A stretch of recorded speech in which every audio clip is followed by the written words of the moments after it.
afternoon, Frank. Good afternoon, Professor Spooner. The news today is it seems so it gets more complex every week. Yes. More and more is going on. In fact, there are so many things going on in different countries now that it's difficult to keep up with them all, and certainly not possible for us to talk about them all. But it seems to me that they all have something in common, which is that violence obviously is involved. So violence is becoming more widely distributed, but also everyone seems to be drawing in forces from outside the country in which it's happening.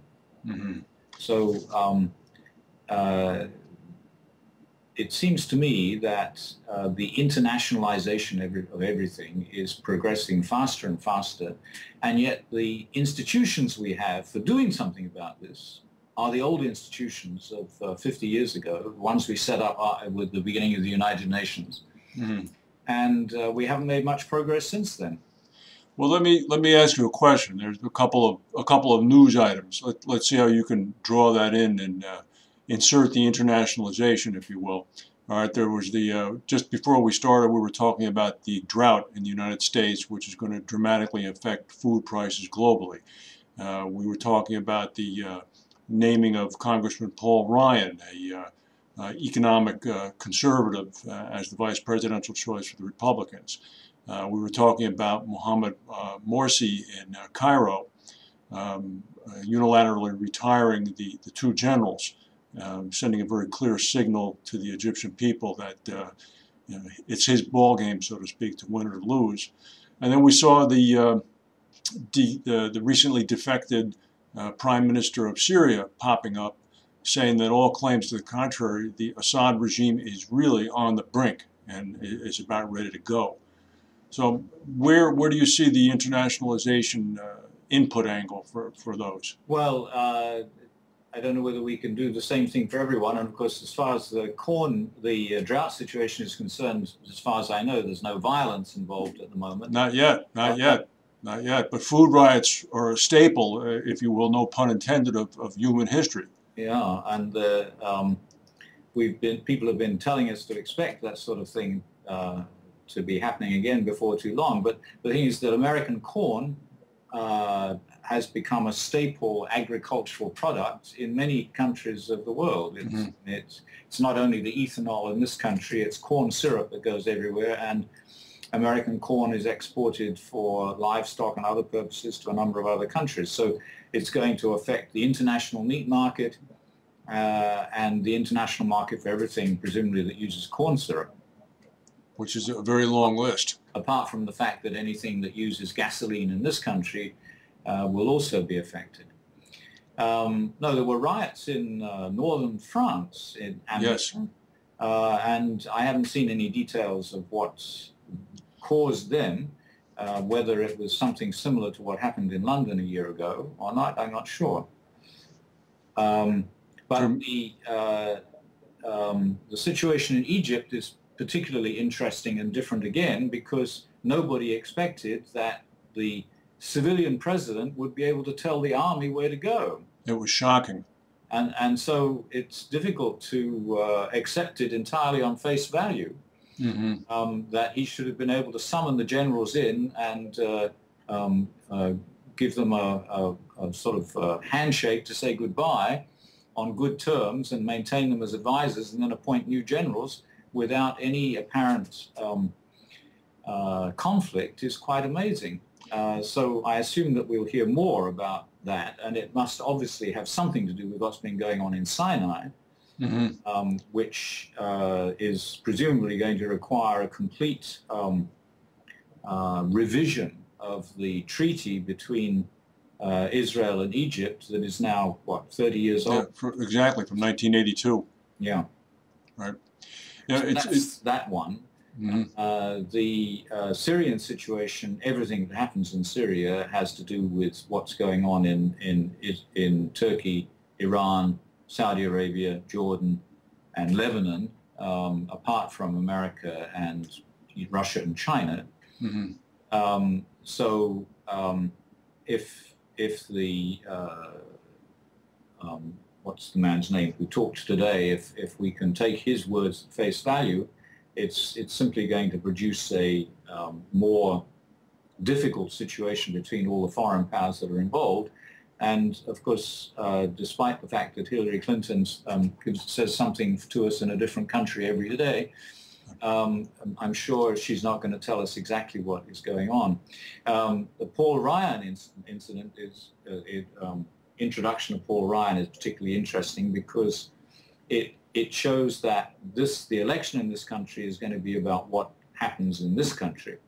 Yes, it's very focused, American-centric now. It's come back from the worldwide view. Administration that is trying to get re-elected is trying to deal with what's going on outside this country. It would seem so. So it's going to be a very difficult electoral season, but it's typical that the opposition should be looking into the past and trying to reconstruct the past that we remember, that we idealize, which we're sure was better than the situation we have now.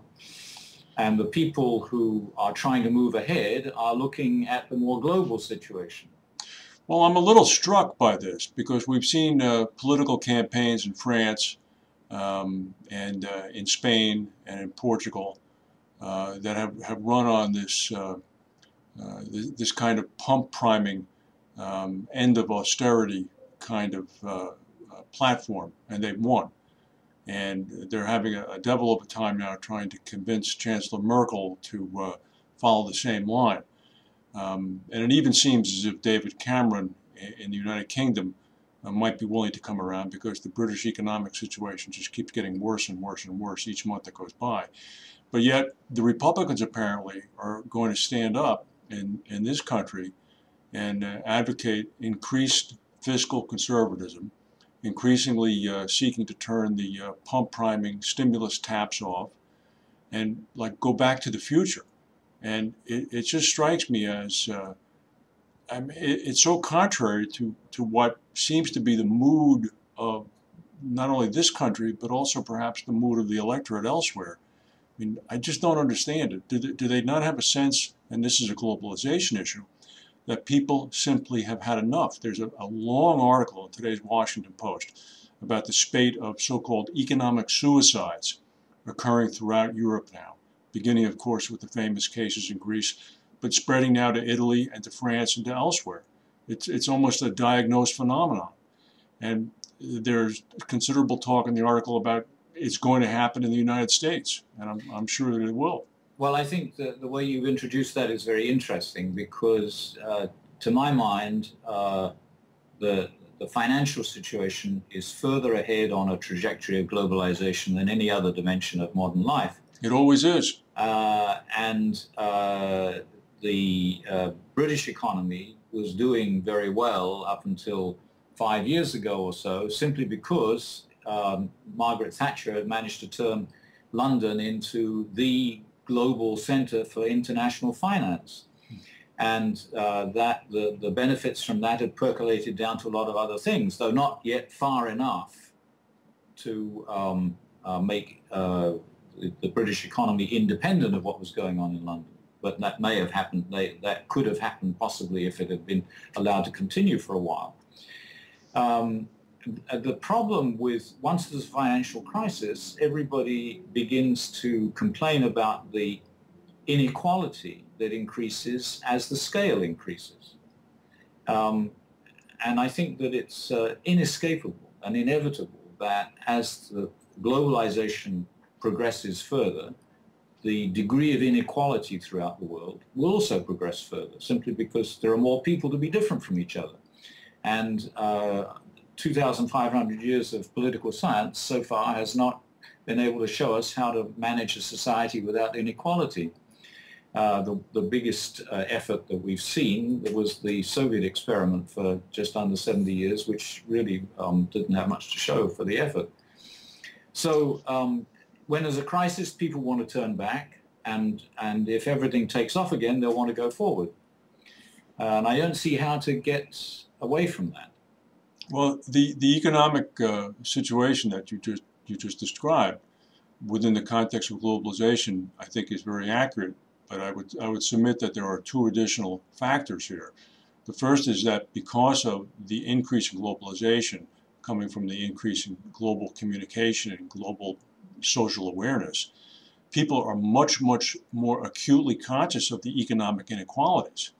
Right? I mean, it used to be in the old days that recycled American TV shows being shown in India and Africa of scenes of the television show Dallas and these other things, all this ostentatious wealth got people riled up and upset. But now you don't have to go watch it on television. You can see it anywhere over the internet. The second thing is that the economic tools, whether it be speculating on the stock market or investing in commodities or starting a business or borrowing money, are available to everybody, just about, I mean, with obvious exceptions. But these same levers of industry that George Soros pulls and other people pull in a microcosmic way can be pulled by any citizen. And they just end up walking off cliffs because they don't know what they're doing, because there's no appreciation of the risks. There's no inherent understanding of the educational background required to do this. And perhaps even more importantly to me, and this always amazes me when I read these articles about the aftermath of people's economic crises, there was never an actual awareness that things could have gone this badly. It's like, well, what did you think was going to happen when you maxed out on credit cards and took 3 home equity loans out? I mean, for goodness sake, did you think the government was going to come and rescue you?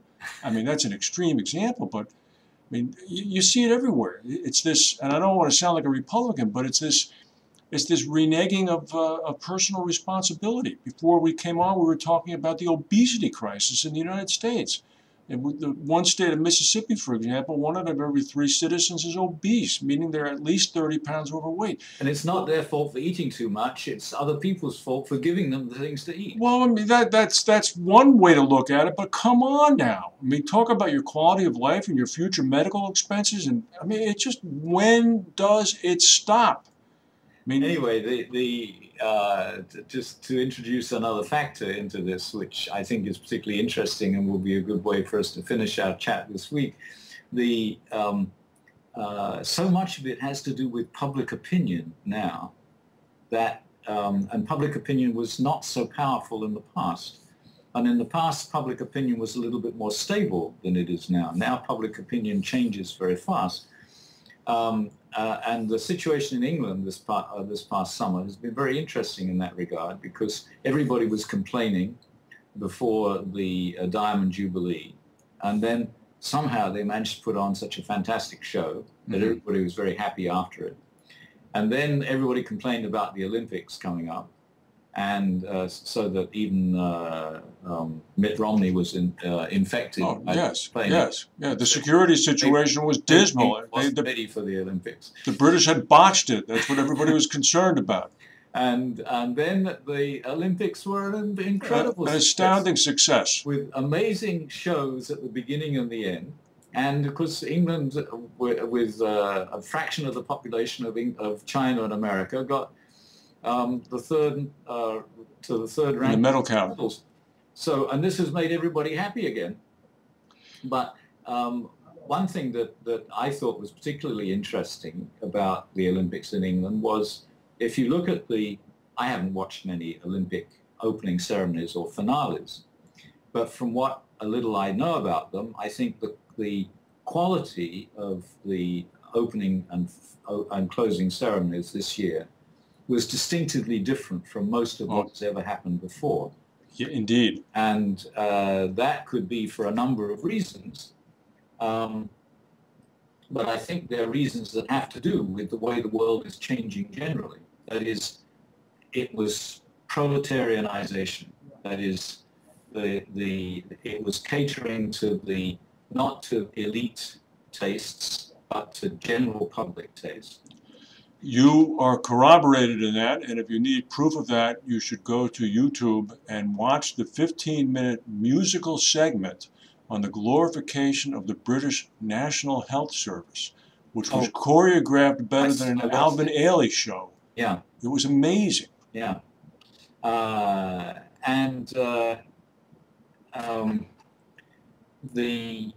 the showmanship was amazing. So an enormous investment. I don't know how much of the $14 billion that was spent on the Olympics actually went into the showmanship, but probably a significant amount. It's and the showmanship for the Diamond Jubilee was also fantastic, and it's obviously has tremendous effects, because if anything had gone wrong with that showmanship, it would have destroyed the whole thing. But Right. it was perfect, and it was international. Everything in both of them were things that would appeal to a very large international audience. So we've got to wait and see how long that will last before the complaining starts again. And Well, I noticed that yesterday morning, Monday morning, amidst the clutter of departing Olympic athletes at Heathrow, was also Prime Minister Cameron heading off for his vacation. So he did not stay around to receive any of the accolades or participate in the era of good feeling that will ensue. He's presumably in Italy, relaxing. But it's all done by tweeting now anyway. Oh, trending on Twitter, yes. All right. Okay. Well, thank you, Brian. We'll talk next week. Next week. All right. Okay.